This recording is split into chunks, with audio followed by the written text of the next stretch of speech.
अस्सलाम वालेकुम students, concept clear now के प्लेटफॉर्म से मैं हूं जाहिद इकबाल। आप सबको अपने चैनल पे खुश आमदीद कहता हूं, वेलकम करता हूं। उम्मीद है आप सब खैरियत से होंगे, अपनी स्टडी बड़े अच्छे तरीके से कर रहे होंगे और लाइफ को एंजॉय कर रहे होंगे। हमारा आज का टॉपिक है international system of units. Topic शुरू करने से पहले आप सब दोस्तों से, बच्चों से, भाइयों से रिक्वेस्ट है, चैनल को सब्सक्राइब करें, वीडियो को लाइक दोस्तों के साथ शेयर ज़रूर करें और बेल आइकन को लाजमी दबाएं ताकि मेरी नई आने वाली नोटिफिकेशन टाइमली आपके पास पहुंच सके। हमारा आज का टॉपिक है इंटरनेशनल सिस्टम ऑफ यूनिट्स। साथ हमारे पास यूनिट्स हैं जो फिजिकल क्वांटिटीज़ हैं, जो बेस यूनिट्स हैं, जैसे लेंथ, मास, टाइम, करंट।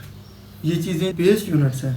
इनको नापने के लिए एक इंटरनेशनल सिस्टम बनाया गया है पूरी दुनिया में, ताकि ये जो पैमाइश के लिए जो आलात चूज़ किए जाएं वो सेम हों।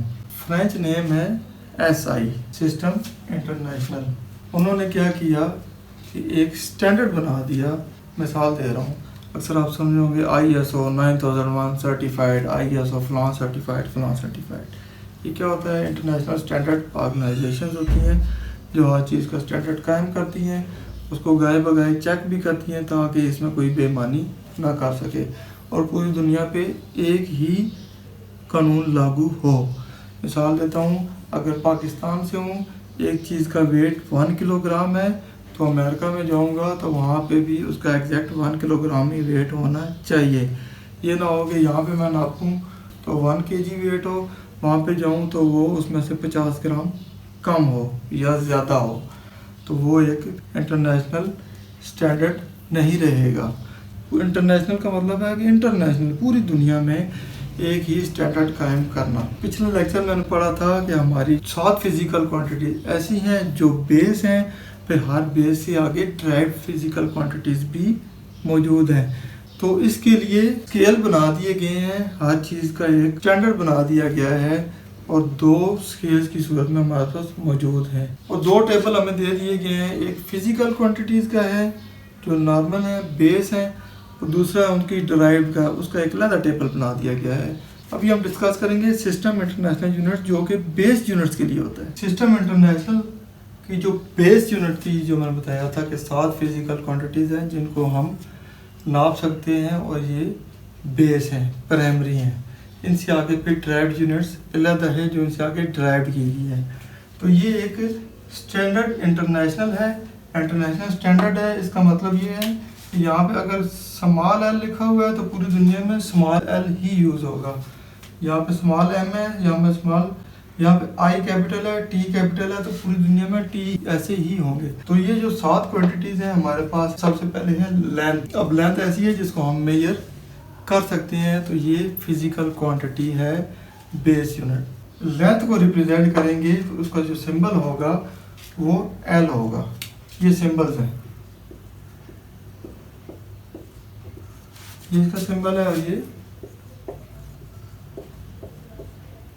ये चीज़ें आपको याद करनी पड़ेंगी।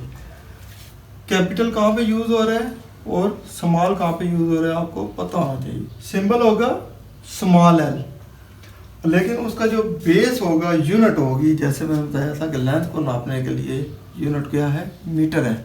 उस मीटर को स्मॉल m रिप्रेजेंट करेगा।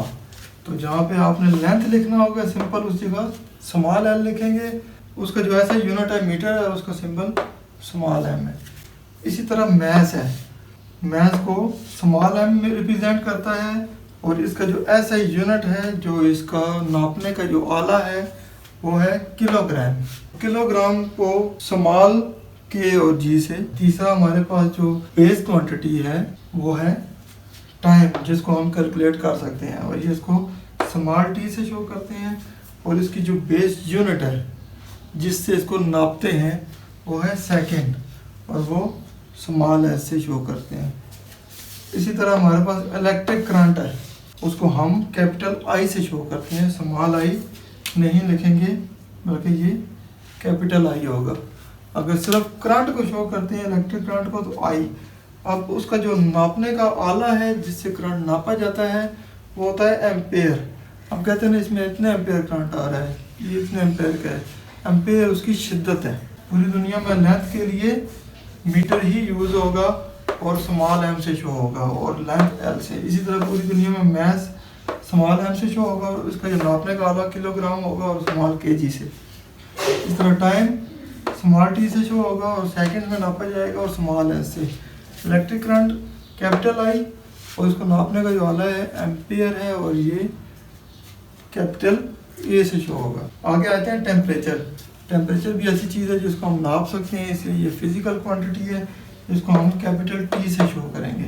लेकिन इसको नापने के लिए जो चीज़ होगी वो केल्विन होगी। 3 स्केल हमारे पास होती हैं, डिग्री सेंटीग्रेड, डिग्री फ़ारेनहाइट और डिग्री केल्विन। अगर आप केल्विन को डिटेल से पढ़ना चाहते हैं तो मेरी वीडियो इसी चैनल पे मौजूद है, दूसरी प्लेलिस्ट में, जनरल नॉलेज वाली प्लेलिस्ट में, उसमें आप टेम्परेचर के तीनों स्केल पढ़ सकते हैं।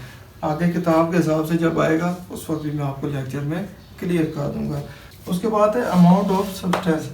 किसी भी चीज़ की अमाउंट ऑफ सब्सटेंस को स्मॉल एन से शो करते हैं। उसको नापने के लिए उसका आला है मोल, उसका सिंबल है MOL स्मॉल।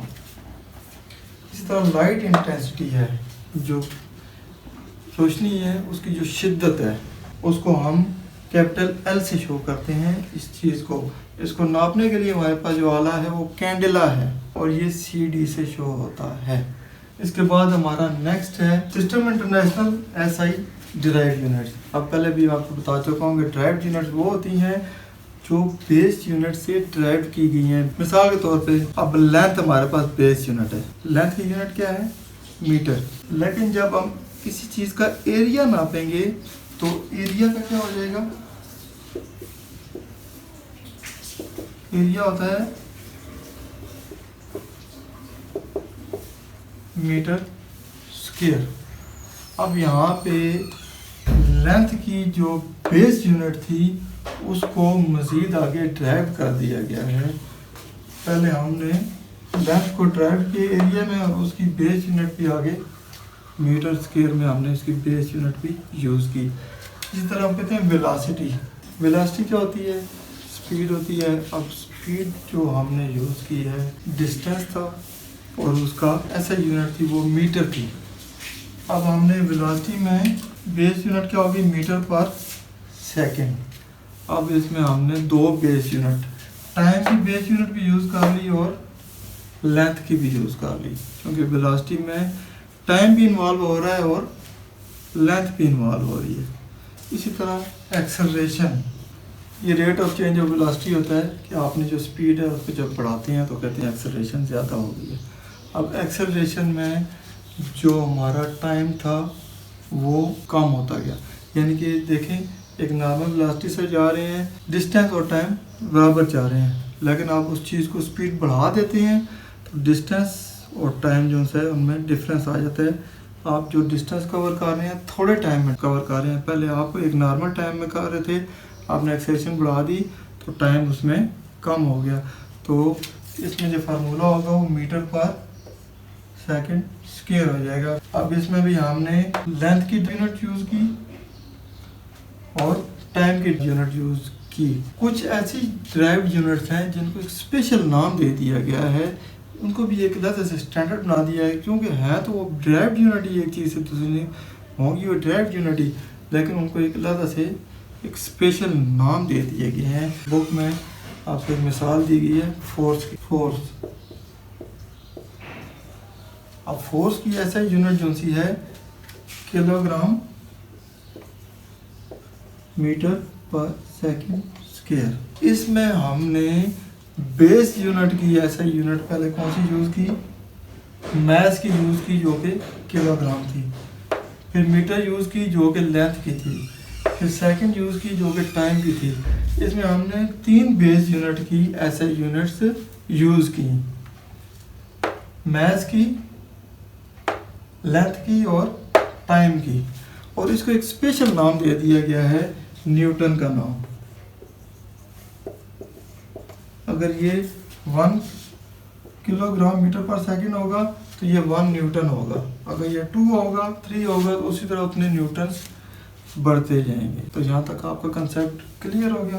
सिस्टम इंटरनेशनल जो है डिराइव्ड यूनिट्स के लिए, ये वो यूनिट्स हैं जो बेस यूनिट से डिराइव कर दी हैं। इनके लिए ये ड्राइव क्वांटिटीज़ है, उनका नाम, सिंबल और आगे उनका नाम और सिंबल उनकी ऐसे यूनिट। सबसे पहले आता है एरिया। अब जो एरिया है बेसिकली वो ड्राइव किससे किया गया है, लेंथ से। लेंथ बेस यूनिट है, उससे ड्राइव जो है वो एरिया है।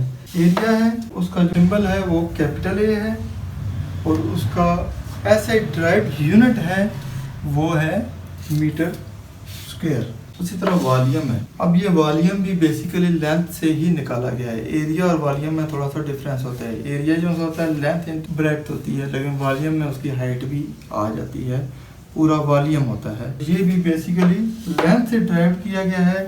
इसमें चूंकि तीन चीज़ें हैं, length into breadth into height, इसलिए ये M3 से शो होगा। नेक्स्ट आता है स्पीड या वेलोसिटी भी कहते हैं, दोनों एक ही चीज़ है। इसका सिंबल कौन सा है, वो स्मॉल v है।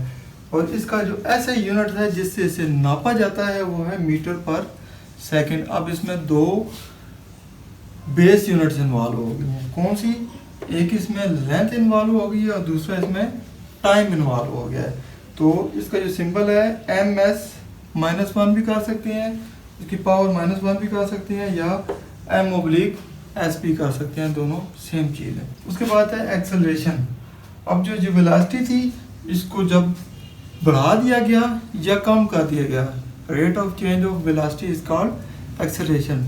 जो आपकी स्पीड थी आपने कम कर दी या ज़्यादा कर दी, बाइक पे हैं आपने उसका गियर चेंज कर दिया, स्पीड बढ़ा दी, गाड़ी पे हैं गियर चेंज किया, स्पीड बढ़ा दी, इट मीन्स आपने जो उसकी वेलोसिटी थी उसको चेंज कर दिया, आपने उसकी एक्सेलरेशन बढ़ा दी।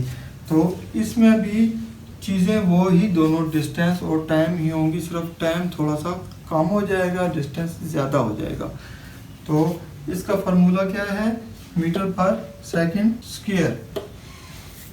इसमें भी दोनों बेस यूनिट इन्वॉल्व हैं, एक लेंथ है जिसका मीटर यूज़ होता है, दूसरा टाइम है जिसका सेकंड यूज़ होता है, सिर्फ ये सेकंड स्क्वायर में आ जाएगा। नेक्स्ट आता है डेंसिटी, किसी चीज़ की थिकनेस। ये स्मॉल पी से शो होता है। जो डेंसिटी होती है इसमें जो ऐसे यूनिट यूज होते हैं, एक यूज होता है मैस का जो किलोग्राम है और दूसरा क्यूबिक मीटर जो कि लेंथ। डेंसिटी में किसी भी चीज़ का वेट और उसकी क्वांटिटी, ये दोनों चीज़ें यूज होंगी। तो इसका फार्मूला क्या होगा, किलोग्राम मीटर -3 या किलोग्राम मीटर क्यूब। क्योंकि इसमें उसका वॉल्यूम भी यूज हो रहा है और उसका मैस भी यूज हो रहा है, तो वॉल्यूम के लिए मीटर क्यूब है और मैस के लिए किलोग्राम है। किलोग्राम पर मीटर क्यूब भी आप इसको कह सकते हैं। नेक्स्ट आता है फोर्स, ताकत लगाना। इसको कैपिटल F से शो करते हैं फोर्स को। अब इसका जो ऐसा यूनिट है वो मैंने पहले भी आपको बताया था कि एक स्टैंडर्ड बना दिया गया है, न्यूटन है। अब न्यूटन क्या है, किलोग्राम मीटर पर सेकंड स्क्वायर। अब फोर्स में क्या है कि टाइम भी यूज हो रहा है, लेंथ भी यूज हो रही है और उसका मैस भी यूज हो रहा है। यानी कि एक मैस है, आपने उसको धकेला, उसमें लेंथ यूज हुई और आपका टाइम भी यूज हुआ, तो क्या हो गया, ये फोर्स लगी। जो फोर्स होती है उसको एक न्यूटन कहते हैं। उसका जो ऐसे यूनिट है वो न्यूटन है, वो किलोग्राम मीटर पर सेकंड स्क्वायर होता है। उसके बाद है प्रेशर। किसी भी चीज़ का जो प्रेशर होता है वो कैपिटल P से शो होता है और उसका जो ऐसा यूनिट है वो पैस्कल है। पैस्कल में क्या होता है कि वही तीनों चीज़ें यूज होती हैं। अभी देखिए इसमें किलोग्राम मीटर पर सेकंड स्क्वायर था, अब इसमें किलोग्राम पर मीटर पर सेकंड स्क्वायर है, अब इसमें किलोग्राम पर मीटर सेकंड स्क्वायर है। अब मीटर नीचे चला गया। लास्ट है एनर्जी। एनर्जी को हम कैपिटल E से भी शो करते हैं और कैपिटल U से भी शो करते हैं। अब इसका जो ऐसा यूनिट होता है वो जॉल होता है, कैपिटल J से शो होता है, किलोग्राम पर मीटर स्क्वायर पर सेकंड स्क्वायर। अब ये देखें किलोग्राम पर मीटर सेकंड स्क्वायर था, अब ये किलोग्राम पर मीटर स्क्वायर सेकंड स्क्वायर हो गया, इसमें भी स्क्वायर हो गया, थोड़ी सी चेंजिंग है। आप इसको एक दूसरे से कोरिलेट करके याद करेंगे कि पहले में क्या था, मीटर स्क्वायर था, दूसरे में मीटर क्यूब हो गया, अब तीसरे में मीटर पर सेकंड आ गया। एक्सेलरेशन थी, स्पीड को बढ़ा दिया, अब इसमें जो सेकंड था वो स्क्वायर हो गया, मीटर पर सेकंड स्क्वायर हो गया। उसके बाद डेंसिटी, किसी भी वॉल्यूम में जो मास डालेंगे वो डेंसिटी होगी। उसका जो ऐसा यूनिट होगा वो किलोग्राम, आगे उसका वॉल्यूम किलोग्राम पर मीटर स्क्वायर हो जाएगा। तो फोर्स है, आपने कोई वज़न है उसको धकेला, उसमें टाइम भी लगा, 3 चीज़ें इन्वॉल्व होगी। किलोग्राम मीटर पर सेकंड स्क्वायर, इसको हम न्यूटन से भी शो करते हैं। नेक्स्ट है प्रेशर। प्रेशर में क्या है कि आपने kilogram plus metre second square, इसका ऐसा यूनिट हो गया। एनर्जी कैपिटल ई और यू से शो करते हैं, इसका यूनिट जो होता है वो जूल होता है और उसका kilogram metre square second square. तो ये जो हमारा आज का टॉपिक, उम्मीद है आपके कंसेप्ट क्लियर हो गए होंगे, अब बहुत कुछ सीखने को मिला होगा। वीडियो को लाइक करें, दोस्तों के साथ शेयर करें और दुआओं में याद रखें। इंशाल्लाह नेक्स्ट इन्फॉर्मेटिव वीडियो के साथ हाजिर होऊंगा। तब तक ज़ाहिद इकबाल को इजाज़त दीजिए। अल्लाह हाफ़िज़।